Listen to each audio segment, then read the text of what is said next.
Kiaro era um menino órfão, feio e solitário, que foi traído por seus amigos por causa de suas habilidades inúteis. No entanto, quando ele desbloqueia uma habilidade especial, ele volta no tempo para derrotar todos os seus inimigos por vingança. Kiaro acordou de um sonho perturbador e ouviu uma voz em sua cabeça dizendo para ele ficar mais forte, fazendo-o se perguntar quem estava falando com ele. Nesse momento, Ana entrou na sala e perguntou se ele teve o mesmo sonho novamente. Kiaro levantou-se da cama e confirmou dizendo que era o sonho em que ele era um herói que derrotava o Senhor Demônio. Ana abriu a janela e lembrou-lhe que, enquanto crescia, ele sonhava em um dia se tornar o Batman para poder salvar pessoas. Kiaro disse a ela que naquela época ele ainda era uma criança boba, e que agora que sabia que era um fraco patético, não havia como se tornar um herói. Ana apontou que seu aniversário chegaria em breve, e perguntou que classe ele esperava conseguir. Ao que Kiaro respondeu dizendo que não se importaria de conseguir uma classe alta, porque assim poderia retribuir a ela por todos os anos que passou cuidando dele. Mais tarde, enquanto Kiaro colhia maçãs, ele de repente teve uma visão de uma pedra e ouviu uma voz dizendo para obter a visão dos espíritos, fazendo-o deixar cair a maçã. De repente, como se estivesse sendo controlado, ele entrou na floresta e ao anoitecer encontrou um lago. Do lago emergiu um espírito que se apresentou como o espírito estelar antes de perguntar o que ele desejava. Kiaro pediu a ela a visão dos espíritos que veem tudo, e o espírito disse-lhe que, por estar vinculada pelo antigo pacto de retribuir a bondade dos seus antepassados ao povo dela, ela concederia seu desejo. Então ela beijou seu olho direito, fazendo-o mudar de vermelho para verde. Kiaro olhou para o lago e foi imediatamente transportado para um campo de batalha, onde uma luta entre o Senhor dos Demônios e os heróis acontecia. Os heróis lançaram tudo o que tinham contra o Senhor dos Demônios, mas ela eventualmente se cansou de suas tentativas patéticas de derrubá-la. Então ela liberou todo o seu poder, derrotando-os. O único herói que restava de pé chamou Kiaro e ordenou que ele curasse todos. Mas Kiaro sorriu maliciosamente e disse a ela que não havia como ele curar um pedaço de lixo como ela. A garota ficou surpresa porque ele não deveria estar lúcido, e Kiaro revelou que havia adquirido uma habilidade resistente a drogas há 1 ano. Ele disse que estava esperando o momento certo para ter a chance de enfrentar o Senhor dos Demônios ele mesmo. E enquanto ele avançava contra o Senhor dos Demônios, a garota disse que ele estava delirando, se achava que um curandeiro miserável como ele poderia derrotar o poderoso Senhor dos Demônios. No entanto, o que ela não sabia era que, ao curar inúmeras pessoas, ele conseguiu imitar suas habilidades, permitindo que as tornassem suas. Assim, Kiaro enfrentou os ataques do Senhor dos Demônios enquanto se curava até chegar a ela. Antes de desaparecer, ela disse a ele que gostaria de ter sido capaz de proteger algo, e Kiaro a assegurou que ela teria uma segunda chance. Depois que ela desapareceu, uma pedra foi deixada em seu lugar, e assim que Kiaro a pegou, ele ouviu o som de aplausos. Quando se virou, viu a heroína de cabelo rosa de pé, e percebeu que ela tinha tomado um elixir de cura escondido. A garota disse a ele para entregar a joia porque estava amaldiçoada pelo Senhor dos Demônios, e disse que apenas uma heroína habilidosa como ela poderia lidar com isso.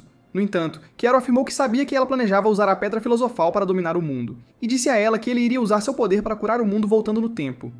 A garota apontou que ele perderia suas memórias e passaria pelo mesmo sofrimento novamente, mas Kiaro a assegurou de que, mesmo que perdesse a memória, ele nunca esqueceria a dor do que ela o fez passar antes de usar a pedra para reiniciar o mundo. Mais tarde naquela noite, enquanto ele estava deitado na cama, uma empregada do palácio entrou em seu quarto e tentou desenvolver um plano com ele. Kiaro fingiu estar desinteressado, mas logo foi para a cidade doida com ela. E enquanto faziam isso, ele usou sua habilidade de cura predatória para roubar a experiência dela. Todas as noites que estava no palácio, ele tinha 1 ou 2 criadas para brincar, e cada vez ele roubava a experiência delas. Finalmente, Kiri Hakrilit, o grande espadachim, retornou, e Kiaro foi levado ao jardim do palácio para curá-la. Quando ele começou a curá-la, viu e sentiu tudo o que ela havia passado até o momento em que perdeu o braço. Quando terminou, o braço de Kiria cresceu novamente, mas quando ela se virou para agradecê-lo, viu que ele estava desmaiado no chão. Ela entrou em pânico e tentou ajudá-lo, mas Flair e o conselheiro que estava com ela impediram Kiria e disseram para ela relatar ao rei. Kiria tentou argumentar, mas eles a asseguraram de que cuidariam de Kiaro. Então, ela prometeu retribuir o favor antes de partir. Quando ficaram sozinhos, Flair disse que Kiaro era inútil se desmaiasse sempre que curasse alguém. Mas o conselheiro explicou que Kiaro não tinha usado magia de cura normal como outros curandeiros e pediu a ela uma chance para estudar Kiaro e entender melhor seu poder. Flair permitiu que ele fizesse o que quisesse, desde que pudesse tornar Kiaro útil para ela durante a batalha. Mas antes de sair, ela disse que estava enojada com a ideia de ter que chamar um lixo de baixa classe como Kiaro de colega herói. No entanto, Kiaro, que apenas fingia estar inconsciente, ficou feliz que Flair ainda era a mesma vadia pretensiosa e traiçoeira que era em suas vidas passadas, então ele não teve problema em prosseguir com sua vingança. Mais tarde, no quarto de Kiaro, ele disse a Flá e ao conselheiro que não ia mais usar seus poderes de cura, pois explicou que não queria ter que passar por toda a dor e sofrimento que a pessoa passou só porque estava curando-a. Flair tentou convencê-lo de que curar pessoas ajudaria a salvar muitas vidas, mas Kiaro não estava disposto a ouvi-la e insistiu em fazer do seu jeito. Flair disse que não o forçaria se ele não quisesse usar seus poderes e disse para ele descansar um pouco antes de sair com o conselheiro. Mais tarde no dia, uma empregada trouxe chá para Chiaro e disse que Flair o havia enviado para que ele pudesse relaxar. Mas quando ele tomou um gole, desmaiou. Quando acordou, estava sendo espancado por Leonard, um dos cavaleiros de Flair, que lhe disse que ele deveria ter feito o que a princesa lhe pediu. Chiaro fingiu ignorância e perguntou o que tinha feito de errado, mas Leonard o golpeou novamente antes de chamá-lo de parasita aproveitador. Assim como Chiaro prometeu não esquecer as 28 chicotadas que o bastardo lhe deu, o conselheiro entrou e repreendeu Leonard por não cuidar do seu rato de laboratório. Ele então deu a Chiaro a primeira dose de remédio, e a partir daquele dia, Chiaro foi abusado por diferentes pessoas, porque queriam aumentar os limites de suas habilidades enquanto o enchiam de drogas. Flare também veio à sua cela e o fez implorar pelas drogas como um cachorro. Ela chutou suas joias da família e disse que ele não merecia nada mais do que ser tratado como um porco imundo. Ela então disse que se ele quisesse mais drogas, teria que curar pessoas para ela, o que ele fez. No entanto, cada vez que ele curava alguém, usava a cura por imitação para tornar a habilidade da pessoa sua. Durante 6 meses, ele curava pessoas de dia e era violado à noite. Mas, ao contrário de sua vida anterior, onde estava sob a influência de drogas, Chiaro tomou medidas para garantir que ficaria bem. Então, tudo o que ele precisava fazer era esperar até que seu nível de tolerância às drogas aumentasse antes de prosseguir com seus planos. Um dia, ele ouviu os guardas dizerem que o rei havia partido para outro país, então decidiu colocar seus planos em ação. Ele usou a habilidade de alquimia que havia roubado para quebrar suas correntes e escapar de sua cela. Quando Flair descobriu que ele havia escapado, ficou preocupada, mas Leonard entrou com Chiaro amarrado e disse a ela que tinha algo importante a dizer. Flair pediu que ele falasse, mas ele disse que era um assunto delicado, então ela ordenou que os guardas levassem Chiaro e disse a Leonard para ir ao seu quarto. Dentro do quarto, Leonard eliminou seus guardas antes de agarrar Flair e rasgar suas roupas, revelando seus planos. Enquanto a segurava, ele usou a técnica que aprendeu com seu mestre, Avatar Aang, para tirar sua dobra de magia. Flair estava confuso sobre por que seu cavaleiro leal a trairia. Então ele revelou que não era Leonard, mas Chiaro disfarçado. Flair não podia acreditar que estava à mercê de uma escolha de baixa estirpe, mas reconheceu que não estava em posição de fazer exigências, então tentou raciocinar com ele. Ela disse que o havia drogado para que ele não sentisse dor cada vez que usasse a cura, dizendo que era para o bem dele. No entanto, Chiaro disse a ela que ela era doente e perversa por deixá-lo passar pelo inferno em nome de ajudá-lo, e isso a fez perceber que ele se lembrava de tudo. Ele disse que ia dar a ela uma amostra do próprio remédio, então perguntou se ela queria jogar um jogo e quebrou o dedo indicador da mão esquerda dela, fazendo-a gritar de dor enquanto prometia a ele riqueza, fama e poder, dizendo que ele poderia ter tudo, assim como Gold Roger, se poupasse sua vida. Chiaro quebrou outro dedo enquanto dizia que suas mentiras não o convenceriam e que ia quebrar cada dedo. No entanto, ele ofereceu-lhe um acordo, dizendo que se ela ficasse quieta até que todos os seus dedos estivessem quebrados, ele pararia com sua vingança. Flair manteve-se fiel à promessa enquanto suportava a dor de seus dedos sendo quebrados um a um, fazendo Chiaro elogiá-la por ser determinada, então ele decidiu curar seus dedos. Mas, para seu horror, ele anunciou que começaria de novo. Flair lembrou-lhe da promessa de libertá-la, mas Chiaro a ignorou e quebrou seu dedo, fazendo-a gritar. Ele então rasgou suas roupas restantes e a jogou em cima da cama. Quando ela percebeu que ele tinha tirado suas roupas, implorou para que ele parasse e tentou se levantar. Mas, infelizmente, suas pernas não estavam funcionando direito, fazendo-a cair de volta na cama. Então Chiaro explicou que usou cura de corrupção para transformar as pernas dela em gelatina. Ele disse para ela ficar quieta e aceitar seu castigo, mas Flair rastejou para fora da cama dizendo que nunca permitiria que um camponês vil a desonrasse dessa maneira. Chiaro a seguiu como um leão perseguindo sua presa, dizendo que as palavras dela eram um desestímulo para ele. Então, quando ela se virou, ficou cara a cara com seu herói do escudo, e Chiaro teve que usar sua magia para fazer seu pequeno amigo se levantar. Ele então foi até a lareira, pegou um atiçador, colocou-o no fogo e perguntou se ela gostaria dele ou se preferia a vara dele. Flair começou a abalir, então ele deu a ela 10 segundos para dar uma resposta e ela disse que queria a dele. Chiaro fingiu que ela disse que queria o atiçador. Flair ficou assustada e começou a implorar para ele usar sua ferramenta nela, fazendo Chiaro rir como um louco maníaco de quão patética ela parecia. Ele então jogou o atiçador quente no tapete, fazendo-o pegar fogo, mas ele não parecia se importar enquanto fazia o que queria com a princesa de cara amassada. Quando terminou, ele puxou Flair para o espelho antes de apagar sua memória e mudar seu rosto. No dia seguinte, em uma estalagem em algum lugar da cidade, Chiaro mudou sua aparência, após o que decidiu continuar com seus planos de vingança e ir atrás de Bullet e Blade. Ele também decidiu ir ver o Senhor Demônio para descobrir o que ela queria proteger. Nesse momento, Flair acordou sem memórias dela mesma ou dele, então ele se apresentou como Keyarga e disse a ela que seu nome era Freida. Ele explicou que ela havia desmaiado porque estava com febre alta, mas disse que era surpreendente que ela não conseguisse se lembrar de nada. Ele então sugeriu que eles se enrolassem nos lençóis para ver se ela se lembraria de algo, e disse a ela para implorar por isso como sempre fazia.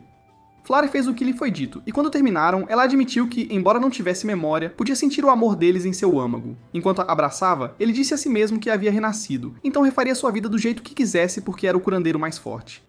Dias depois, após vender o ouro e as joias que ele pegou do quarto de Flare, Keiaro e Flare partiram em uma jornada por razões de segurança. Enquanto caminhavam pela cidade, passaram por um grupo de pessoas reunidas em torno dos cartazes de procurado de Leonard. Keiaro sorriu amplamente e continuou seu caminho, mas parou quando ouviu uma das pessoas dizer que esperavam que a princesa Norn, a irmã mais nova de Flare, voltasse em breve. Quando ele continuou andando, lembrou-se de que Norn era a única pessoa em sua vida anterior que percebeu que ele havia recuperado seus sentidos, e por isso ele não queria se envolver com ela em sua nova vida. Algum tempo no passado, Flare, Bullet e Blade tinham acabado de derrotar alguns inimigos quando Keiaro se aproximou deles, pedindo mais de sua dose. Flare ficou enojada com a cena e disse-lhe para ser útil pela primeira vez em sua vida miserável. E quando Bullet pediu para ele ser gentil porque suas habilidades eram úteis, Flare disse-lhe para parar de agir como se fosse um santo, porque ele tratava Keiaro pior do que qualquer um deles. Blade acrescentou que se fosse Keiaro, teria cometido suicídio, fazendo os outros rirem. Naquela noite, Flare fez Keiaro implorar pelas drogas, mas em vez de entregá-las a ele, ela derramou-as sobre si mesma e fez com que ele a satisfizesse oralmente. Depois de usá-lo como seu brinquedo, a vadia sem coração percebeu que ele tinha ficado excitado e começou a chutá-lo onde o sol não brilha até se cansar. Exausto e dolorido, Keiaro saiu da tenda dela, mas Blade o notou e o encurralou.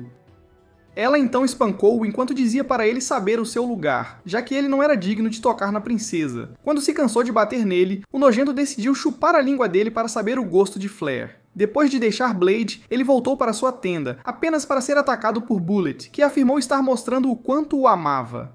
Enquanto estava deitado no chão com dor, ele ouviu Flare chamando por ele, e naquele momento, ele abriu os olhos. Ele então saiu da tenda para beber água, e jurou dar a Blade e Bullet um gostinho do próprio veneno. Logo, os dois chegaram a Lanerita, uma cidade localizada a leste da capital imperial, que saía um ponto de criminalidade e negócios ilegais. Eles então foram almoçar, mas enquanto comiam, Keiaro descobriu que a água estava envenenada. Ele disse a Flare que suspeitava que a fonte de água da cidade estava contaminada por restos de monstros, e disse que, uma vez que os restos tivessem apodrecido, tudo poderia voltar ao normal. Então era melhor deixar as coisas como estavam. Assim que Flare perguntou quão sério poderia ser, eles notaram alguns dos clientes na taverna tossindo. Então Keiaro explicou que eles já estavam experimentando os primeiros sintomas do veneno e disse que ele se espalharia completamente em cerca de uma semana. Isso, é claro, o fez gargalhar, fazendo Flare perguntar que tipo de plano maligno ele estava tramando em sua cabeça. Mas ele a assegurou que iria salvar as pessoas da cidade. Mais tarde naquele dia, no quarto deles, Keiaro bebeu a água para que seu corpo pudesse produzir anticorpos, e então usou cura para multiplicá-los. Depois disso, ele pingou seu sangue em uma solução de ervas medicinais e ouro forjado sintético para sintetizar. Enquanto caminhavam pela cidade, encontraram um comerciante e seu servo, a quem abordaram com a oferta de vender seus medicamentos. O comerciante estava cético em confiar nesse suposto remédio milagroso, então perguntou a Keiaro como poderia ter certeza de que era verdadeiro.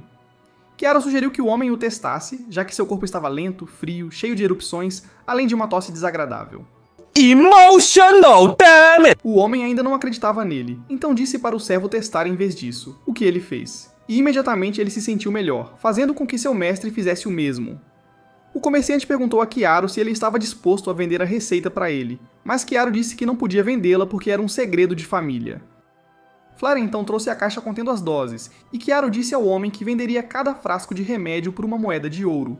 Depois que o homem lhe entregou o dinheiro, Keiaro disse que para a próxima dose ele permitiria que ele definisse o preço que queria pagar por elas, mas em troca ele teria que lhe dar metade dos lucros. Ele também avisou ao homem que se tentasse enganá-lo de alguma forma, o negócio deles terminaria imediatamente. Depois que saíram do comerciante, Flare perguntou a Keiaro por que ele não vendia os remédios ele mesmo em vez de confiar no comerciante. Então Keiaro explicou que era melhor vendê-los através de um comerciante profissional por razões de segurança, porque se as pessoas descobrissem que ele era quem fazia o remédio, poderiam visá-lo e tentar usá-lo como uma fonte de lucro. Logo chegaram a um prédio, e Flare perguntou o que estavam fazendo ali. Então Keiaro disse a ela que tinha vindo comprar um escravo que poderiam usar como escudo de carne em caso de problemas. Para sua surpresa, Flare não pareceu gostar da ideia, e reclamou que era desumano forçar as pessoas a fazerem coisas, o que Keiaro achou irônico porque ela tinha feito as mesmas coisas e pior com ele. Ela argumentou que um explorador era mais valioso do que um escravo. Então Keiaro explicou que exploradores faziam as coisas de acordo com a sua vontade, mas um escravo faria a vontade de seu mestre. Dentro da loja, Keiaro pediu ao velho que era dono da loja por um escravo, mas o homem gentilmente apontou que sua mercadoria era cara e Keiaro não podia pagar por ela.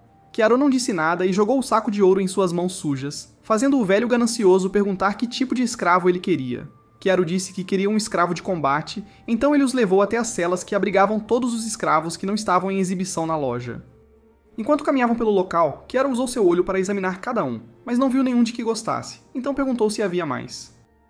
O homem disse-lhe que tudo o que restava eram os doentes e feridos, mas Kiaro insistiu que os mostrasse, o que ele fez. Kiaro olhou para dentro da cela e se perguntou se eles foram afetados pelo veneno na água, mas sua atenção foi atraída pelo som de correntes na parte mais escura da cela. Quando entrou, encontrou uma garota do clã Ice Wolf, que também estava afetada pelo veneno, mas ele notou que ela conseguia suportar a dor que era forte o suficiente para fazer um adulto chorar. O velho informou-o que ela era uma rejeitada e disse que, embora fosse forte, não havia esperança de ela ficar mais forte no futuro, então não era sensato levá-la como escrava de combate. De repente, a garota tentou atacá-lo com suas garras de gelo, mas foi contida por suas correntes e o velho usou um anel mágico para sufocá-la levemente. Kiaro olhou em seus olhos e percebeu que ela guardava um rancor profundo contra alguém, forte o suficiente para levá-la a assassinar alguém. Então, ele prometeu permitir que ela se vingasse da pessoa que a machucou. Quando se levantou, disse ao homem que a compraria, o que fez o homem chamá-lo de louco. Mas Kiaro não se importou porque ele acabara de encontrar uma ferramenta definitiva. O homem deixou claro que não iria aceitá-la de volta se ele tentasse devolvê-la, e Kiaro garantiu que isso não iria acontecer enquanto a pegava. Enquanto isso, na capital imperial, um dos conselheiros descobriu que o homem que estavam mantendo na masmorra não era Kiaro, mas sim Leonard. Mais tarde, Kiaro levou a garota para o lugar onde ele e Flair estavam hospedados, e enquanto Flair cuidava dela, perguntou se era uma boa ideia ele remover o colar dela. Kiaro assegurou-lhe que ela obedeceria suas ordens com ou sem a coleira, e tirou-lhe o cobertor que cobria seu corpo para que pudesse curá-la. Enquanto a curava, ele viu suas memórias e descobriu que ela e seus amigos tinham sido capturados por mercenários. Enquanto os outros dois haviam revelado a localização de sua aldeia antes de morrerem, ela tinha sido vendida como escrava. Kiaro então lembrou que o comerciante de escravos lhe disse que ia receber uma remessa de lobos de gelo, que provavelmente seria o restante do clã dela.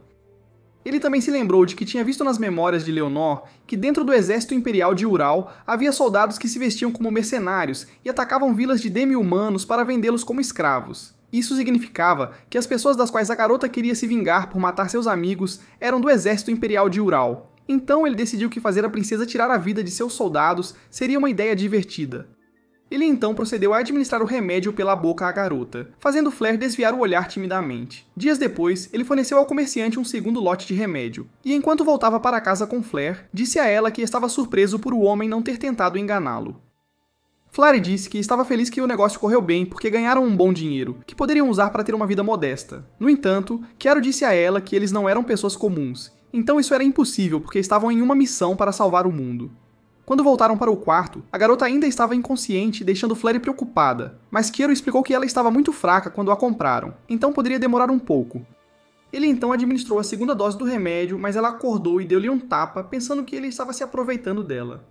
Flair a repreendeu por fazer isso, mas ela argumentou que ele foi quem a atacou primeiro, então Flair explicou que Kiaro estava fazendo a beber um remédio. A garota a chamou de mentirosa, mas Flair insistiu que ele estava cuidando dela desde que foi comprada, fazendo Kiaro sorrir porque ele intencionalmente demonstrou cuidar da garota para que tudo pudesse ir a seu favor. A garota percebeu que se sentia mais forte e entendeu que havia interpretado mal a situação, então pediu desculpas por tê-lo batido. Kiaro disse que estava tudo bem e se apresentou a ela, e a garota disse que seu nome era Setsuna. Ele então pediu a Flair para comprar comida para eles, e ela saiu animadamente, dizendo que traria o melhor para que pudessem comemorar a recuperação de Setsuna. Depois que ela saiu, Setsuna agradeceu a Kiaro por ajudá-la e disse que um lobo de gelo sempre pagava suas dívidas. No entanto, ela disse que não tinha a intenção de ficar e tentou atacá-lo, mas Kiaro segurou sua mão antes de prendê-la na cama. Ele então perguntou se ela não estava curiosa sobre por que ele tinha tirado o colar de escrava dela antes de explicar que era mais forte do que ela. Ele disse que não precisava de uma coleira para fazê-la obedecer, o que a fez perguntar quem ele era, ao que ele respondeu chamando-se de um simples alquimista, e informou-a que seu clã ainda estava seguro, mas acrescentou que soldados chegariam à sua aldeia no dia seguinte. Ele disse que sabia sobre o problema dela e explicou que era poderoso o suficiente para torná-la mais forte. Então Setsuna disse a ele que, se ele pudesse torná-la mais forte, ela não se importava com o que teria que fazer para conseguir isso. Yuru disse que tudo que ela precisava fazer era dizer a ele seu verdadeiro nome, o que, uma vez conhecido, ele seria capaz de controlá-la como quisesse. Ele perguntou se ela estava bem em se tornar sua escrava para a vida toda, e ela disse que não se importava, desde que seu clã fosse salvo. Imediatamente, Kyoru começou a tirar suas roupas, enquanto explicava que para torná-la mais forte, ele tinha que usar suas habilidades. Em seguida, ele pediu para ela escolher entre formar uma aliança com ele ou desistir, e Satsumichi escolheu trabalhar com ele. Ele então começou a ordenhar sua vara até que ela a abençoou com leite, após o que ela disse a ele que podia sentir-se ficando mais forte. Gyoru disse a ela que era apenas o começo, e que para ficar ainda mais forte, ela precisava desenvolver enredo. No entanto, Setsuna ficou vermelha e admitiu que nunca tinha feito algo assim antes. Gyoru disse que ela não precisava fazer nada se estivesse com medo, mas ela implorou para que ele desse a ela, o que ele fez. Mais tarde naquela noite, eles observaram de uma colina, enquanto os soldados chicoteavam alguns lobos de gelo para atrair os aldeões. Setsuna ficou com raiva e tentou atacar, mas Kyoru a impediu, dizendo que ela estava caindo na armadilha deles. Ele disse que iria dispersar a multidão para facilitar sua vingança e pediu que ela esperasse. Nesse momento, os guerreiros do clã dela saíram correndo da aldeia e a batalha entre eles e os soldados começou. Kyoru tomou isso como um sinal para começar seu ataque, então colocou uma máscara e anunciou que era o herói da espada. Ele disse que era a lâmina da justiça, que havia vindo para punir os indivíduos que atacavam demi-humanos inocentes. Em seguida, ele pulou no chão e com um golpe, eliminou os mais próximos dele. Ele também usou a técnica pétala de sangue vívido de Kuruha, para enviar a outra metade para Hades, fazendo com que os soldados restantes se perguntassem quem ele era. Kyoru se aproximou dos lobos de gelo e disse-lhes que tinha vindo para responder aos gritos de Setsuna, uma jovem do clã deles. Ele então se virou para os soldados e jurou molhar sua lâmina com o sangue deles, logo antes de Flare usar seu feitiço Estrela Cadente neles. Kyoru riu do caos que se desenrolava diante dele e disse a Setsuna que ela poderia ir com tudo e se vingar. Então Setsuna pulou e alegremente arranhou os rostos de seus inimigos, fazendo Kyoru se orgulhar de si mesmo. Quando os membros de seu clã a viram, imediatamente se juntaram a ela e derrubaram o que restava do exército. Enquanto isso, Kyoru notou que Flare acenava para ele e se perguntou se a razão pela qual ela não era tão fria e impiedosa quanto Freya era, porque estava longe do ambiente tóxico do reino de Gural. Ele então decidiu que precisava derrubar a própria nação porque estava cheia de farsas. Após a batalha, o clã celebrou sua vitória, e quando todos se retiraram para a noite, Kyoru levou Setsuna à fonte de água da cidade. Ele disse a ela que seu clã havia colocado os restos de um monstro nela, para que o veneno pudesse adoecer os humanos como uma forma de se vingar daqueles que a sequestraram. Ele então perguntou se deveria fortalecer o veneno para que mais humanos pudessem morrer, ou se deveria deixar a água fluir com remédio para curar as pessoas de suas doenças. Setsuna disse a ele para curar as pessoas porque, embora quisesse que os humanos sofressem, ela não conseguia sentir prazer no sofrimento dos inocentes. Depois que ele purificou a água, ele levou Setsuna para a floresta e os dois começaram a se envolver. Kyoru perguntou se ela gostava de despedaçar seus inimigos, e ela disse que sim, mas que se sentia tão entorpecida que chorou. Ele perguntou se ela se arrependia, e ela disse que não, porque faria isso de novo com prazer. Ela disse que matar pessoas com veneno não era impressionante, então ela faria isso com suas garras. E isso deixou Kyoru feliz, porque ele acabou de encontrar sua Harley Quinn, e Setsuna finalmente revelou seu verdadeiro nome para ele, tornando-se completamente dele. Enquanto ela dormia, Kyoru prometeu mimá-la até que a morte os separasse. De volta ao Imperial, o rei encarregou Leonard de encontrar e levar Kyoru à justiça por ter matado sua filha. Dias após o ataque fracassado à Vila do Lobo de Gelo, Kuruha estava caminhando pelo campo de treinamento quando ouviu alguns soldados falando sobre isso. E um deles disse que alguém alegando ser um herói da espada os atacou usando a técnica de espada de Kuruha. Enquanto isso, Flare e Setsuna estavam brincando no rio enquanto Kyoru assistia as duas vilãs darem um show, o que o deixou animado e o fez se juntar a elas. Ele agarrou Setsuna primeiro, surpreendendo-a por ele ser ousado o suficiente para se soltar ao ar livre. Ele chamou Flare e, juntos, levaram Setsuna ao céu, deixando-a corada enquanto admitia que gostava mais da salsicha de Kyoru. Flare então timidamente implorou a Kyoru para levá-la ao paraíso, assim como ele fez com Setsuna. Yeah, boy. Mais tarde, eles voltaram para a cidade para entregar o último lote de remédios, mas no caminho foram parados por um mendigo que teve a coragem de pedir ao Kyoru para dar uma palmada. Ele pensou que poderia enganá-los e o chamou pelo nome verdadeiro, surpreendendo-o. Embora Golden parecesse que ia se borrar de medo, ele exigiu que Kyoru lhe dissesse a receita do remédio porque ele tinha parceiros de negócios interessados em fabricar o remédio em larga escala. Kyoru então perguntou quantos manequins ele poderia fazer com seus homens se os levasse. No entanto, Goldman disse a Kyoru para não ser tolo, porque mesmo sendo forte, não havia como... As garotas tentaram dizer que lutariam com ele, mas Kyoru as interrompeu e disse a Goldman que as garotas eram suas armas, então, mesmo que tivesse que sacrificá-las para derrotar seus homens, ele o faria. No entanto, ele não estava interessado em quebrar suas armas duramente conquistadas, então concordou em vender a receita por 500 peças de ouro. No caminho de casa, as garotas expressaram seu descontentamento com Kyoru por vender sua receita, mas ele riu e disse a elas que sem os anticorpos, não saberia que ele seguiu a receita. Ele disse que Goldman era quem estava perdendo, porque perdeu 500 moedas de ouro e seus associados teriam um destino terrível. Assim que as garotas o elogiavam por sua inteligência, Kureha de repente o atacou, mas ele conseguiu bloquear a tempo. Então ela só conseguiu fazer um corte em sua bochecha. Kureha disse que apenas membros de sua família podiam usar sua espada e perguntou quem ele era, mas Kyoru disse que ela o havia confundido com outra pessoa. Ela disse a ele que era o homem mascarado que atacou os soldados do Reino de Ouro, então ele tinha que morrer por sua traição. Quando Kyoru não disse nada, ela explicou que um grupo de soldados enviados para proteger uma vila lobo de gelo foi atacado por alguém usando uma espada de criolita, então ela não podia permitir que ele arrastasse o orgulho de sua família pela lama. Setsuna tirou o capuz enquanto defendia Kyoru, dizendo que ele foi quem salvou seu clã quando os soldados os atacaram. E Flareon a apoiou, dizendo que os soldados pretendiam vender os aldeões como escravos. Então Kyoru disse a ela que, se o deixasse ir, ele revelaria o segredo, mas ela pegou sua segunda espada e avançou contra ele. Ela disse a ele que seus planos de usar o machucaram. Ela também disse a ela que tinham trabalhado juntos para proteger a aldeia do lobo de gelo dos soldados e estavam em uma jornada para salvar o mundo.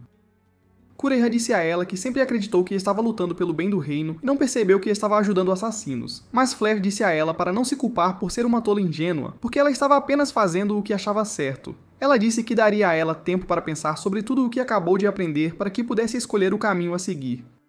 Quando Flare saiu, Kyoru parecia satisfeita com a performance digna de Oscar e por ter convencido Kureha a acreditar na história deles. Enquanto isso, Kuroha ainda estava atordoada, mas se aproximou dele. Ele se virou para encará-la, ela disse que queria se reconciliar bem antes de beijá-lo profundamente, não percebendo que ele havia aberto uma garrafa de afrodisíaco, o que era responsável por seu estado hormonal elevado. Logo depois, eles se mudaram para a cama e começaram a desenvolver o enredo, após o qual Kiaru disse a si mesmo que ela havia cedido e faria o que ele quisesse. Enquanto isso, Leonard e seus soldados foram à aldeia de Kyoru para reunir todos os aldeões como parte de seu plano de vingança por ele ter arruinado sua vida. Na manhã seguinte, enquanto tomavam café da manhã, Kureha, que havia se tornado obcecada durante a noite, não conseguia deixar de grudar em Kyoru, até que ele apontou que garotas pegajosas eram um desestímulo. Nesse momento, ouviram um anúncio do lado de fora, então todos foram até a janela para ouvir melhor. Kyoru percebeu que os prisioneiros que os soldados estavam desfilando eram de sua aldeia, enquanto anunciavam que qualquer pessoa com informações sobre Kyoru deveria se apresentar. Após o anúncio, Kyoru pediu a Kureha que reunisse informações sobre os aldeões para ele e a beijou antes que ela partisse, surpreendendo as outras garotas. Enquanto isso, Leonard estava furioso em seu escritório porque havia recebido notícias sobre Kyoru, embora sua intuição dissesse que ele estava escondido em algum lugar da cidade. Ele então se lembrou de como queimou seu olho direito porque estava cansado de ver o rosto do homem que culpava por sua má sorte. De volta ao presente, ele arrancou a bandagem que cobria seu olho enquanto gritava como um macaco descontrolado, enquanto Dina estava deitada atrás dele, imóvel. Mais tarde naquele dia, Kureha informou Kyoru que, por ele ter sido acusado de se juntar a um culto, os aldeões foram atacados e estavam sendo tratados da mesma forma. Mas simplesmente, Kyoru sorriu enquanto elogiava Leonard por ter células cerebrais funcionais para elaborar um plano tão elaborado para atraí-lo. Quando Setsuna notou sua expressão, ela perguntou por que ele parecia feliz, então ele explicou que estava sorrindo através da tristeza e raiva. Ele então disse a Kuruha para continuar reunindo informações e disse que iria ver Leonard depois de mudar seu rosto para o do soldado bêbado que tentou comprar Setsuna dele. De seu esconderijo em um beco, Keiaru examinou os aldeões e descobriu que Ana não estava entre eles, então ele agarrou um dos soldados. Quando o soldado viu seu rosto, relaxou e Keiaru usou as informações que obteve ao ler as memórias do bêbado para falar com ele. Ele disse ao soldado que queria voltar para o exército, mas estava com medo porque havia fugido durante o ataque, o que significava que receberia a pena de morte, e o soldado prometeu ajudá-lo no que pudesse. Então Keiaru entregou uma carta e o distintivo do exército imperial que ele havia roubado ao soldado, pedindo-lhe que entregasse a Leonard. Ele então perguntou qual era a confusão, e o soldado de língua solta contou-lhe tudo o que tinham feito em sua aldeia, até acrescentando como Leonard tinha se aproveitado de Ana na frente de toda a aldeia. Depois que ele saiu, Keiaru socou a parede enquanto pensava em Ana, e como ela era a razão pela qual ele ainda não havia desistido da humanidade por ser tão pura e bondosa. Mais tarde naquela noite, Leonard e alguns soldados encontraram Keiaru em um prédio antigo, e Keiaru, ainda fingindo ser o soldado bêbado, implorou a Leonard para aceitá-lo de volta no exército em troca de informações sobre ele mesmo. Leonard prometeu fazer isso e exigiu saber onde poderia encontrar Keiaru, então Keiaru mudou seu rosto e revelou-se para ele. Leonard se levantou e imediatamente tentou sacar sua espada para atacá-lo, mas se sentiu fraco e Keiaro revelou que havia espalhado gás venenoso paralisante na sala. Ele chamou Leonard de tolo ignorante por subestimá-lo, mesmo sabendo que ele podia mudar de aparência. E como um disco quebrado, Leonard continuava repetindo como ele o havia assassinado, mas Keiaro ignorou os delírios do louco e usou sua habilidade para escanear sua memória, o que lhe permitiu ver como os soldados invadiram a aldeia, aproveitando-se das mulheres, e como Leonard violou a pobre Ana. Quando Leonard acordou, descobriu que Keiaro o havia transformado em uma grande mulher desajeitada, mas ele não parecia se importar, pois Keiaro lhe disse que iria fazê-lo passar pela mesma humilhação e sofrimento que Ana passou. O homem tolo nem sabia quem ela era até que Keiaro o lembrou da mulher que ele violou. Então Leonard riu alto e disse a Keiaro que tinha gostado de cada segundo do que fez, provando que ele era um filho da mãe doente e perverso. Ele então percebeu os homens nus atrás dele, lançando olhares lascivos, e Keiaro disse-lhe que, já que ele nunca entendeu a dor e o sofrimento dos mais fracos que ele, esperava que essa experiência o remediaria. Os homens o atacaram imediatamente, e Keiaro certificou-se de incendiar o lugar antes de deixar Leonard ao seu destino ardente. Depois de deixar Leonard, Keiaro correu para encontrar Ana. E quando ele a encontrou, correu até ela e tentou curá-la, mas era tarde demais. Depois de voltar para o seu quarto, Flare e Setsuna disseram-lhe para usá-las como achasse melhor, se isso ajudasse a reduzir a dor em seu coração. Então Keiaro as tratou de forma rude, mas enquanto fazia isso, percebeu que estava chorando e jurou que seria a última vez que choraria porque faria o reino de Guarel pagar. Enquanto isso, no Reino Imperial, Norn leu uma carta que a informava sobre o desaparecimento de Leonard e dizia que, embora ela tivesse preparado o cenário para ele, ele falhou em cumprir seu dever. Ela então começou a chutar seu escravo enquanto declarava que executaria todos os aldeões para forçar Keiaro a sair. No dia seguinte, Kuruha informou Keiaro sobre a ordem de execução e disse que aconteceria em 5 dias no Coliseu. Ela disse que o Coliseu era fortemente protegido com um portão de ferro e tinha 2 tipos de barreiras mágicas. Keiaro acrescentou que uma vez dentro, a barreira sugaria a resistência e a energia mágica de uma pessoa. Então Kuruha argumentou que tentar salvar os aldeões era uma missão suicida e perguntou se ele não estava com medo, ao que ele respondeu que estava com medo. Mas para evitar que pessoas inocentes morressem, ele faria isso. Kuruha prometeu ajudá-lo e disse que Norn estava de volta, fazendo com que ele e Flare congelassem. Kuruha disse que tinha certeza de que Norn gostaria de ajudar a libertar os cidadãos oprimidos assim como eles, mas Keiaro sabia que Norn era um monstro sem coração que não pensaria 2 vezes antes de massacrar pessoas inocentes. Ele se lembrou de como, em sua vida passada, Norn havia percebido que ele estava fingindo sua loucura, mas prometeu ficar em silêncio em troca de ele espionar a irmã para ela. Ela também o fez fazer as coisas que a irmã o obrigava a fazer com ela, apenas para ver até onde ele estava disposto a ir para manter seu segredo. Keiaro decidiu que Norn não era um de seus alvos porque ela não fez nada contra ele, mas sabia que precisava ter cuidado com ela.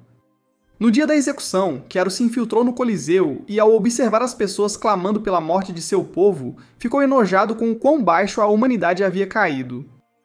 O carrasco-chefe logo apareceu e disse que, se Keiaro ainda tivesse alguma humanidade, ele se entregaria antes que seu povo fosse executado. Ele então deu a ordem para a coexecução começar, já que Keiaro não apareceu, mas pouco antes de poderem, ele se revelou.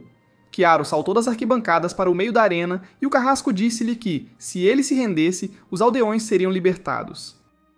Keiaro verificou seu status e o dos soldados com ele, e perguntou se estavam tentando enganá-lo, dizendo que todos eram fracos demais e indignos de seu tempo. E como o carrasco não gostou de estar sendo humilhado, ordenou que seus soldados capturassem Keiaro. Mas quando se aproximaram dele, Keiaro os transformou em melancias esmagadas. O carrasco não podia acreditar nos seus olhos, e como ainda tentava se iludir de que estava no controle, disse a Keiaro que ele estava acrescentando à sua longa lista de crimes. No entanto, Keiaro se aproximou do homem e disse que não estava ciente de nenhum crime porque estava tentando salvar seu povo ao entregar justiça. O homem disse-lhe para permanecer onde estava, ou então começariam a enviar os aldeões um por um. Mas Keiaro não ouviu e continuou andando, então mais soldados tentaram detê-lo cercando-o ao mesmo tempo. Mas Keiaro fez um truque de desaparecimento, fazendo com que os soldados acidentalmente se cortassem. O carrasco ficou morrendo de medo, então deu a ordem aos seus soldados para começar a execução.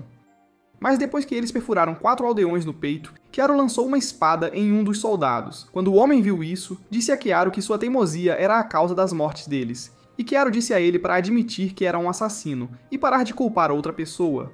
Ele disse que era apenas uma vítima tentando salvar seus entes queridos, e por essa razão ia transformar o chão em que estavam em suas sepulturas.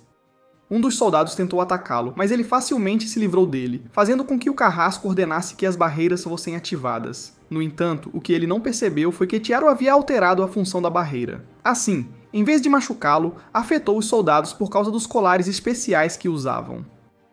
Um por um, os soldados caíram, explodindo por dentro, e Kiaro ficou em toda a sua glória enquanto era banhado pelo sangue deles. Os soldados logo perceberam que os colares eram a causa de seus problemas, e os tiraram. O carrasco então disse a Kiaro que não importava o que ele tivesse feito com o colar, porque a barreira ainda estava de pé e ele estava preso. Mas Kiaro o chamou de tolo, porque ele não percebeu que eram eles que estavam presos com uma besta feroz. O homem continuou tentando usar um Toku no Jutsu, mas Kiaro anunciou que qualquer um que desejasse morrer deveria se virar e esfaquear um aldeão. Quando ele percebeu que nenhum dos soldados estava disposto a morrer em suas mãos, zombou deles por serem covardes. Nesse momento, ele notou que os aldeões estavam tossindo sangue e percebeu que tinham sido envenenados, o que o irritou ainda mais. Mas o carrasco jurou que não tinha nada a ver com o envenenamento. No momento seguinte, uma projeção de Flare apareceu no céu, surpreendendo todos os presentes. Ela então se dirigiu ao povo e revelou todas as atrocidades que o reino de Yoru havia cometido contra os demi-humanos, afirmando que só estava viva por causa de Kiaro, depois que seu povo tentou silenciá-la por tentar detê-los. O carrasco disse ao povo para não acreditar em uma palavra do que ela estava dizendo, porque ela provavelmente era uma impostora, fingindo ser a princesa deles. Então, para provar sua identidade, Flare começou a cantar e lançou um feitiço de nível 6, Star Flare, que quebrou a barreira e deixou uma enorme bola de fogo pairando sobre o Coliseu. Isso foi prova suficiente para o povo, porque eles sabiam que Flare era a única pessoa que podia usar magia assim. Ela então implorou ao povo que a ajudasse a lutar contra a nação corrupta para que mais pessoas não perdessem suas vidas por razões sem sentido, enquanto os incentivava a se levantarem e protegerem seu povo, pois essa era a única maneira de estarem em paz. Tiaro estava sorrindo de orelha a orelha como um gato de Cheshire porque sabia que o pavio da rebelião havia sido aceso. De repente, a bola de fogo brilhou e desapareceu junto com Tiaro, bem antes das pessoas entrarem na arena e começarem a atacar os soldados. Mais tarde, Kiaro, Flare, Setsuna e Kuruha se reagrupam em um antigo armazém.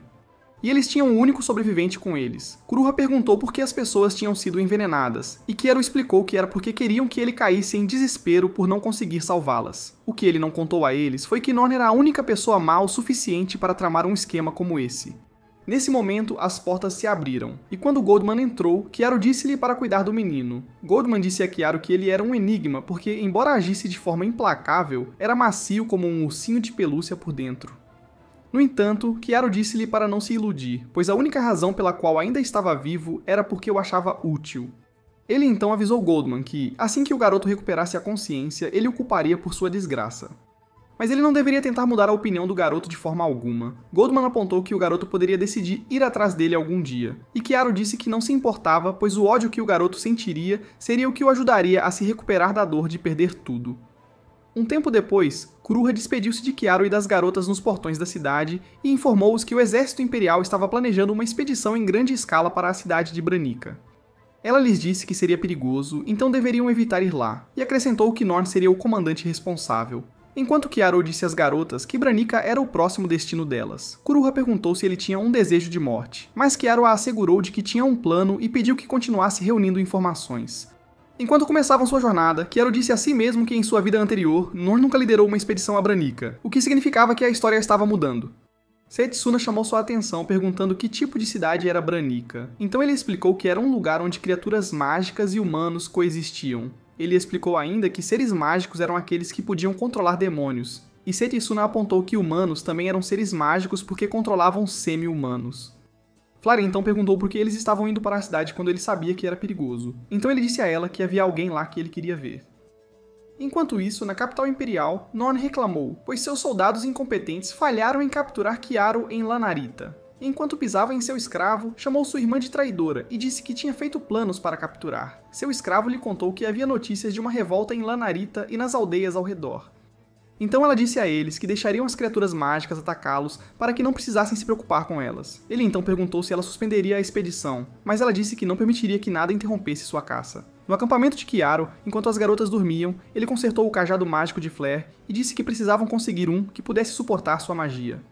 Ele então pensou nos armamentos divinos, que eram armas poderosas que apenas heróis podiam dominar e que começavam como gemas. Mas no momento em que um herói fazia um pacto com ela, tomava a forma de uma arma adequada para o herói. Havia apenas 3 dessas gemas, e como ele não conseguiu adquirir uma em sua vida anterior, estava determinado a conseguir uma em sua vida atual, enquanto também se perguntava que forma a gema tomaria uma vez que ele formasse um contrato com ela.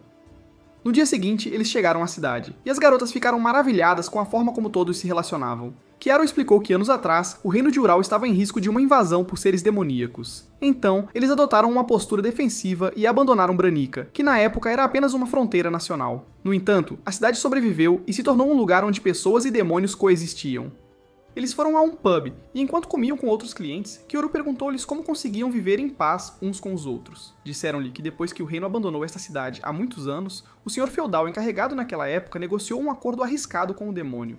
Tiaro ficou surpreso que os demônios concordaram com o acordo, então o homem explicou que a princípio eles estavam céticos, mas com o tempo aprenderam a viver em paz e harmonia. A conversa deles foi logo interrompida por uma garçonete que adicionou mais uma pessoa à mesa, mas quando a pessoa tirou o capuz, Kiaro a reconheceu como a senhorita dos demônios, embora ela estivesse mais jovem e tivesse uma cor de cabelo diferente do que ele se lembrava. Quando ele usou seu olho para verificar o status dela, descobriu que ela era uma candidata a Senhor dos Demônios, o que não foi surpreendente por causa do poder que ela possuía. Enquanto comiam, os membros da mesa dele disseram que por causa do Senhor dos Demônios, todos os demônios se mantinham na linha. No entanto, eles nunca o tinham visto. Mas Kioro lhes disse que tinha visto o Senhor dos Demônios e que ela era uma garota fofa. Eles riram dele quando ele apontou para a garota, dizendo que ela era a pessoa a que ele se referia. E quando a garota perguntou se ele estava drogado ou apenas bêbado, Kioro disse a ela que ela parecia o Senhor dos Demônios que ele conheceu anos atrás. Ele então ofereceu a ela um pouco da comida deles. E, enquanto comiam, ele revelou que o Senhor dos Demônios que ele conhecia tinha cabelo prateado, olhos vermelhos e asas negras. Os membros da sua mesa disseram-lhe que isso não era possível porque o atual Senhor Demônio havia ordenado a aniquilação da tribo da Asa Negra. Disseram-lhe que havia uma recompensa por suas cabeças, e que, se um aparecesse, todos se apressariam para capturá-los. Quando a garota se levantou para sair, Kioro disse que era rude jantar e sair sem lhe dizer o nome. Então a garota disse que suas maneiras inegáveis não eram motivo suficiente para ela lhe dar seu nome. Kioro então a avisou para ter cuidado, porque ela estava prestes a ser atacada, e disse para ela se certificar de não acabar morta. De repente, Flare e Setsuna se levantaram para criar barreiras usando magia e gelo, enquanto uma janela explodia. Kioro olhou ao redor e percebeu que, enquanto Flare e Setsuna mal conseguiram criar barreiras, a garota fez a dela com facilidade. Ele então disse a ela que a explosão era provavelmente uma distração e notou que ela havia sido atingida por uma flecha envenenada paralisante. Ele então chamou a atenção dela para os demônios ao pé da escada e perguntou se ela queria que ele a salvasse, fazendo-a perceber que estava encrencada. Então, ela implorou para que ele a salvasse antes de desmaiar. Kioro enfrentou os demônios que se aproximavam e disse a eles que iria protegê-la. No entanto, eles não achavam que um humano magricela como ele tivesse chance contra os três. Um deles avançou contra ele, mas Kioro nem piscou ao derrubá-lo e usá-lo para quebrar a parede, pela qual ele e as garotas escaparam. Enquanto corriam, ele curou a garota e conseguiu acessar sua memória, o que o fez concluir que as coisas iam ser divertidas. Levaram-na para um prédio abandonado e Kioro disse a Flare e Setsuna para ficarem de guarda enquanto ele falava com a garota. A garota perguntou qual era o objetivo dele e ele disse que tinha encontrado um senhor demônio de asas negras, então queria garantir que falasse com ela.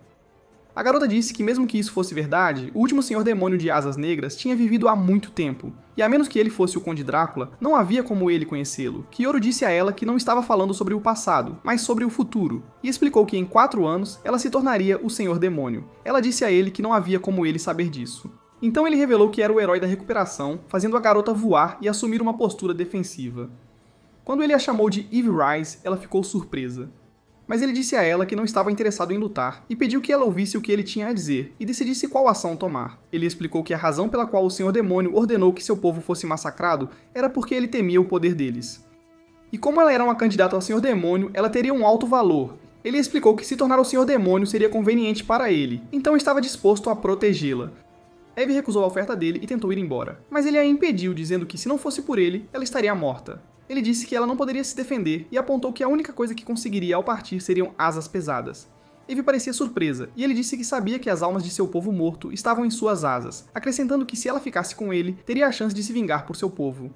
Ele ofereceu a ela a chance de se livrar do atual Senhor Demônio e tomar o lugar dele. Dessa forma, seu povo seria salvo. E quando Eve perguntou por que ele queria ajudá-la, ele admitiu que estava fazendo isso porque queria o coração do Senhor Demônio. Então ela disse a ele que pensaria sobre isso. Na manhã seguinte, ela acordou com a visão de hentai sem censura, e Kioro descaradamente disse para ela não se importar, pois era a rotina diária deles. Eve perguntou por que eles escolheram fazer isso bem ao lado dela e os acusou de tentar fazê-la tirar as calças. Mas Kioro garantiu a ela que ele não era um cafajeste inculto que se impunha às mulheres. Quando ele percebeu que ela estava tentando segurar suas comportas, ele se ofereceu para ajudá-la a limpar seus canos, mas ela disse para ele chupar o próprio mastro. Kyoto riu e disse a ela que, se decidisse ficar com eles, teria que se acostumar a vê-los nisso todos os dias, fazendo com que Eve o chamasse de canalha sem vergonha, cujo plano sempre foi conseguir seu corpo. Ele disse para ela parar de agir como um cervo solar mal montado, mas ela argumentou que era uma mulher adulta. Então Kyoto se aproximou e pediu para ela provar, fazendo-a cair e ficar cara a cara com seu cano balançando. E quando ele tocou suas coxas, ela gritou, chamando pela mãe. Depois do exercício matinal, eles se sentaram para comer e Kyoto disse a Eve que sua mãe ficaria desapontada com ela. Ele disse que se ela decidisse seduzir um homem, deveria estar disposta a seguir em frente. Então ela pediu desculpas por provocá-lo e perguntou que tipo de pessoa ele era. Kyoto disse a ela que ele era o tipo de homem que toda mulher desejava ter, mas Eve apontou que apenas idiotas egocêntricos faziam comentários assim. Ele disse para ela não criticar até experimentar e disse para ela comer porque percebeu que ela não estava comendo como os outros. Eve deu uma mordida e começou a chorar, fazendo Kyoto perguntar se a comida dele era tão ruim que a fez chorar. No entanto, ela afirmou que fazia tempo que não comia uma boa refeição, então ficou um pouco emocionada. Enquanto comiam, ele mencionou sua proposta sobre eles trabalharem juntos para derrotar o Senhor dos Demônios. Ele disse a ela que depois que se tornasse a Senhor dos Demônios, ela negociaria a paz entre os humanos e os demônios. E quando Eve perguntou por que ele estava tentando acabar com a guerra, ele explicou que o reino de Gyeoro começou a guerra como um meio de obter lucros. Ele disse que seus desejos egoístas trouxeram tanta dor e sofrimento a pessoas inocentes e ele queria que tudo isso acabasse. Eve concordou com ele e disse que trabalharia com ele, mas perguntou novamente só para ter certeza de que ele não estava fazendo tudo isso para levá-la para a cama. Kyoto garantiu a ela que não era um idiota que arriscaria tudo por um pouco de desenvolvimento extra de enredo. Enquanto Flare e Setsuna limpavam após a refeição, Kyoto e Eve saíram para conversar. E lá, ele explicou que como descendente do antigo Senhor Demônio, Eve tinha o poder de controlar demônios, e perguntou qual demônio ela poderia controlar. Eve disse a ele que não era um demônio, mas um deus. Então ele perguntou qual deus era e ela disse que era Caladrius, o pássaro divino da doença fatal, fazendo Kyoto lembrar que havia histórias sobre o deus que podia tanto acabar quanto espalhar doenças. Ele disse a ela que tinham que ir vê-lo, mas Eve disse que era uma missão suicida e explicou que ela tinha que passar por provações para chegar até ele. Ela disse que eles teriam que enfrentar inúmeras doenças, e ele a lembrou de que era um curandeiro, então nenhuma doença era forte demais para ele. Ele revelou que as probabilidades estavam a seu favor. Então Eve lhe disse que uma das condições era que ela fizesse uma viagem ao redor do planeta e Kyoto disse que a ajudaria. Ele então se virou para Setsuna e Flare, que acabavam de se juntar a eles, e pediu que cuidassem de Eve enquanto ele ia à cidade. Eve apontou que os bandidos que estavam atrás dele o reconheceriam, então ele mudou sua aparência e a assegurou que ficaria bem. Quando ele saiu, chegou ao bar e encontrou pessoas reunidas avaliando os danos. De repente, houve uma comoção e quando ele se virou, viu um dos demônios da noite anterior vindo em sua direção montado em um grande touro. Ele pulou para fora do caminho e disse ao demônio que ele estava atrás da pessoa errada, mas o demônio disse que, embora ele tivesse mudado de rosto, não podia mudar seu cheiro. Então Kyoto jogou uma faca no touro, fazendo-o gritar e fugir. Quando voltou para casa, deu às garotas roupas novas e comida e disse a Setsuna que ela o ajudaria a rastrear o demônio que o atacou antes. Flare então disse às garotas para trocarem de roupa para que ela pudesse lavá-las, mas quando Eve percebeu que elas estavam se despindo bem na frente de Kyoto, chamou-as de exibicionistas sem vergonha. As garotas garantiram a ela que era normal para elas fazerem isso, e quando Kyoto tirou suas roupas, elas se juntaram a ele. Antes que ela pudesse protestar, os maníacos controlados por hormônios começaram a desenvolver a trama, e Kyoto disse a ela para ir para outro cômodo se sentisse desconfortável. Quando a noite chegou, Setsuna rastreou os demônios até um acampamento na floresta, e Kyoto jogou uma garrafa de afrodisíaco no touro. O animal imediatamente correu para dentro da tenda como se estivesse possuído, e expulsou o demônio antes de desabar sobre ele. Quando Kyoto notou os outros demônios se aproximando, ele disse a Setsuna para derrotá-los. Depois de espancá-los, eles os jogaram em uma vala e Kyoto fez Setsuna congelar as laterais para que não pudessem sair. Quando eles acordaram, ele prometeu deixá-los ir se dissessem quem mais estava atrás de Eve. Então, eles disseram que eram os únicos e imploraram para que ele os libertasse. Ele disse que os deixaria na vala por 2 semanas para que pudessem refletir sobre a importância da comida, já que tinham destruído o bar na noite anterior. Um dos demônios argumentou que morreriam de fome, mas ele disse que se ficassem com fome, sempre poderiam comer a tigela, isto é, se ela não os comesse primeiro. No dia seguinte, ele levou Flare para comprar um novo cajado e quando pediu para ela testá-lo, percebeu que tinha um problema. Então, ele o pegou e consertou. Quando ela tentou usá-lo novamente, disse a ele que estava muito melhor, porque sua magia fluía facilmente através dele. O comerciante ficou tão impressionado que ofereceu pagar a Kyoto para consertar os 2 que ele tinha deixado, o que ele concordou em fazer.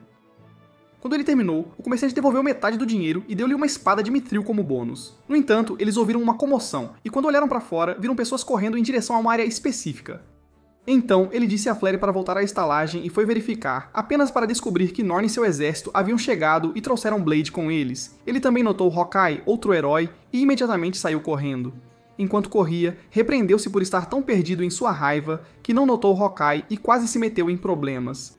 No entanto, sua determinação de enviar Blade para o inferno permaneceu, então ele prometeu se vingar. Dias depois, Kyoru e as garotas almoçaram com Carmen, o comerciante que vendeu o cajado de Flare para eles, para discutir um acordo. Ele ofereceu vender potenciadores de poder de cura e poções revigorantes de resistência para ele, para que pudesse ganhar dinheiro extra enquanto estivesse na cidade. Carmen garantiu a ele que venderiam como água, já que todos estavam tomando precauções por causa de Norn e seu exército. Kyoru o advertiu para não ser ganancioso porque precisava estar preparado para fugir a qualquer momento, já que a cidade poderia se tornar um campo de batalha.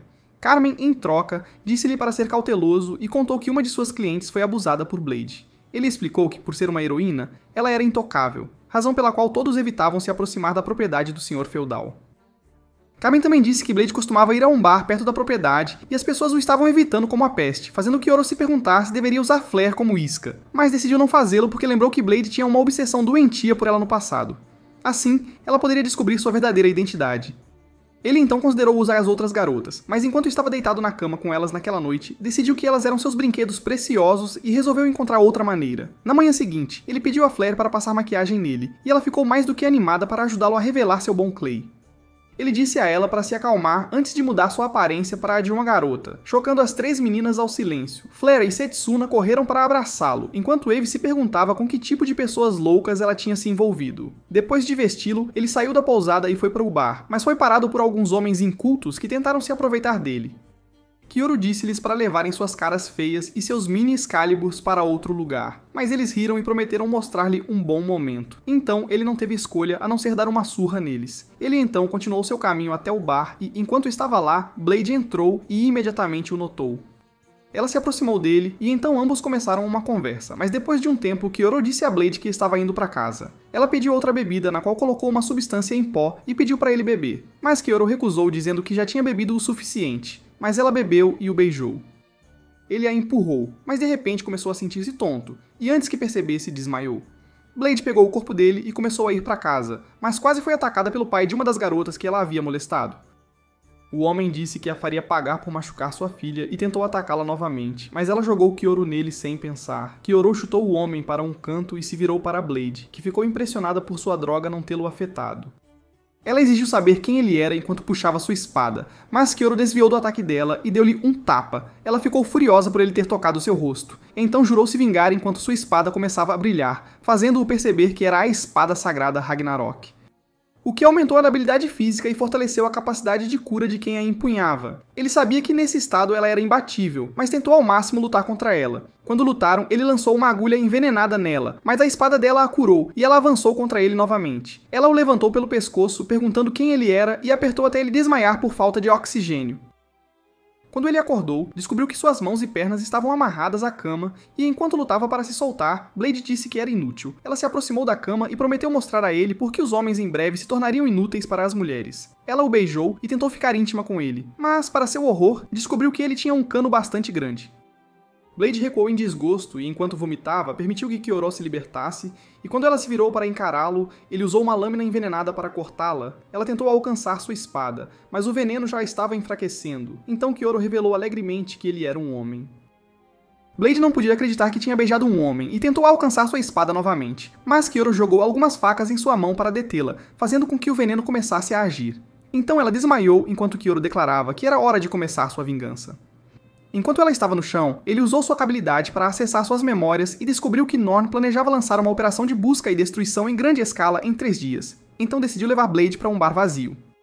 Ele a colocou no palco e quando ela acordou, descobriu que não conseguia mover as pernas. Então ela gritou com Kyoru, mas ele a ignorou e puxou as cortinas para revelar 3 homens nus. Quando Blade percebeu o que os homens iam fazer com ela, começou a implorar por sua vida. E isso fez Kyoru perguntar se ela o teria deixado ir se ele estivesse em sua posição, e ela disse que sim.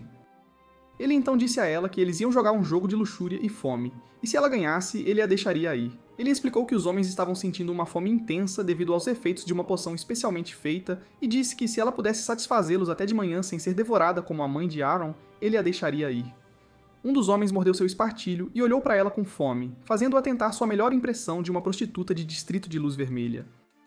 De onde estava sentado, Kyoru instruiu-a a dar o seu melhor espetáculo se quisesse sobreviver. Então Blade tirou a roupa íntima e implorou aos homens que a tomassem da maneira que quisessem. Enquanto ela os agradava, Kyoru sentava-se comendo e dava-lhe algumas palavras de encorajamento de vez em quando. Ele então se levantou e mudou sua aparência para Flare, o que fez Blade implorar para não ser olhada. No entanto, ele disse a ela que estava apenas tentando encorajá-la, mas ver Flare tinha tirado a luta dela, e quando ele terminou sua refeição, não restava nada de Blade. Ragnarok voltou a ser uma gema, que Kyoru pegou antes de deixar a bagunça que fez para trás. Na manhã seguinte, enquanto pegava seu dinheiro de Carmen, Kyoru não percebeu Hawkeye se aproximar até que ele falou. Kyoru tentou manter uma expressão neutra, enquanto Hawkeye perguntava se ele era quem fazia as poções. Ele disse que sim, e Hawkeye elogiou suas habilidades em alquimia e disse que ele parecia alguém competente. Ele então surpreendeu Kyoru ao dizer que também era habilidoso em espionar pessoas, o que o fez recuar. Hawkeye disse que gostava de como ele assumia uma postura defensiva ao primeiro sinal de problema, e se apresentou como Trist Olgin. Em seguida, ele pediu a Kyoru para se juntar ao exército deles, mas ele recusou dizendo que preferia fazer as coisas do seu jeito. Então Hawkeye perguntou por que ele os estava observando no dia em que chegaram à cidade. Kyoru disse a ele que estava apenas curioso como todo mundo, porque a chegada de um exército significava que algo ia acontecer. Então Hawkeye aceitou sua desculpa, mas o advertiu para não fazer nada que chamasse a atenção para si. Ele então comprou uma caixa de poções de Carmen e saiu da barraca enquanto Setsuna afirmava que não gostava da aura dele. Kyoru perguntou quem ela achava que era mais forte entre eles e ela disse que, em termos de habilidades físicas, Kyoru era mais forte. Mais tarde naquela noite, Kyoru fez um contrato com a gema que conseguiu de Blade e pediu que lhe desse uma arma de devastação e imortalidade. A gema atendeu ao seu desejo e formou uma armadura sagrada chamada Gordius, que era uma luva com um olho assustador. Obter uma arma divina o deixou tão feliz que ele imediatamente foi buscar Flare e Setsuna, e não perdeu tempo em bater palmas nas bochechas delas. No dia seguinte, Norn perguntou aos seus soldados se eles tinham visto Blade, mas ninguém conseguiu encontrá-la. Ela disse que não importava e disse-lhes para prosseguir com seus planos, mesmo que ela não aparecesse. Ela então foi à praça da cidade para se dirigir ao povo e disse-lhes que tinha vindo para libertá-los do controle de seres demoníacos. Um homem encapuzado mandou ela calar a boca e disse que o reino de Dioral abandonou a cidade e seu povo antes, enquanto o outro disse que eles não tinham o direito de vir até eles alegando serem salvadores que não eram, com o que as outras pessoas concordaram. Eles começaram a gritar para os soldados irem embora, e um dos homens encapuzados tentou atacar Norn, mas Hawkeye se moveu rapidamente e derrubou o homem. Então Norn anunciou que os demônios estavam lavando o cérebro das pessoas. Ela declarou que eliminariam os seres demoníacos e os humanos com lavagem cerebral para que pudessem recuperar a cidade como parte de seu reino, e imediatamente, os soldados começaram a atacar todos à vista, tanto demônios quanto humanos. Enquanto Kyoru observava de seu quarto, ele viu um soldado derrubar Carmen e correu até ele, mas era tarde demais para salvá-lo. Enquanto segurava seu amigo nos braços, começou a chover, e ele decidiu que, já que tiraram seu amigo dele, ele iria se vingar. Nesse momento, alguns soldados se aproximaram dele com lanças, então ele convocou sua arma e os derrubou. Ele então começou a seguir em direção a Norn, enquanto derrubava impiedosamente cada soldado em seu caminho. Enquanto isso, Norn estava reclamando sobre quanto tempo a purga estava demorando quando um soldado veio informá-la que um espadachim desconhecido estava atacando seus soldados. Assim que ela deu a ordem para encontrá-lo e capturá-lo, uma projeção de Flare apareceu no céu. Ela fez os soldados desinformados entenderem que não estavam lutando a guerra certa. Em vez disso, estavam fazendo pior do que mercenários desprezíveis ao massacrar cidadãos inocentes. Ela afirmou que, ao contrário do reino de Dioral, demônios e humanos têm coexistido por anos em Branica, e eles estavam simplesmente interrompendo suas vidas pacíficas. Após sua exibição aprimorada de Toku no Jutsu, os soldados largaram suas armas enquanto as pessoas assustadas começaram a aparecer lentamente. Lá dentro, Kyoru já havia se infiltrado no local de Norn e estava prestes a dar a ela o que quer que ele estivesse preparando. Ao mesmo tempo, Norn estava visivelmente furiosa com o discurso de sua irmã, ainda mais porque tinha certeza de que Flare era uma impostora, já que ela odiava demônios e semi-humanos ainda mais do que ela. Ela sugeriu a Hawkeye que Flare provavelmente estava sendo manipulada, já que seu coração frio como pedra não poderia ter amolecido de repente para pior. Então tinha que ser obra de Kyoru. Acontece que Kyoru já estava atrás da porta ouvindo tudo o que eles estavam dizendo e depois de satisfeito, ele se revelou, fazendo com que Hawkeye atirasse nele. Ele conseguiu desviar as flechas após o que os outros cavaleiros se juntaram contra ele, mas ele estava acostumado com esse tipo de coisa e os derrotou como se não fosse nada. Logo se reduziu a uma batalha com Hawkeye, que logo percebeu que a arma de Kyoru era demoníaca. Enquanto atacava, ele tentou manter distância dela enquanto feriu Kyoru com sua lâmina envenenada. Infelizmente, Kyoru se curou sem esforço antes de continuar a batalha novamente, assumindo a ofensiva e usando cura reversa para derrotar Hawkeye.